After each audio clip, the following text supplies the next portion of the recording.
ઘન જંગલમાં એક મોટો અને તાકાતવર હાથી રહેતો હતો. એનું નામ હતું ભોળું.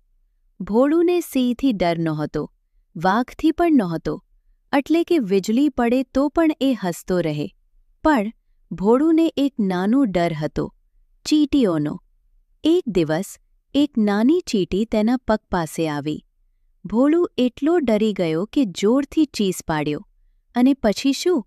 ભોળું જંગલમાં દોડવા લાગ્યો, ધડાધડ. બધા પ્રાણીઓ તેને જોઈને ચોંકી ગયા.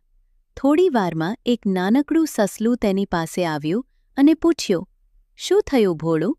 ભોળું બોલ્યો, "ચીંટી મારી પાછળ પડી છે." સસલાએ પાછળ જોયું અને હસીને બોલ્યું, "અરે, એ તો એક નાની ચીંટી છે." ભોળું શાંત થયો અને શરમાઈને હસ્યો. "લાગે છે હું થોડો વધારે જ ડરી ગયો." મોરલ: ક્યારેક આપણા ડર હકીકત કરતાં વધારે મોટા લાગે છે.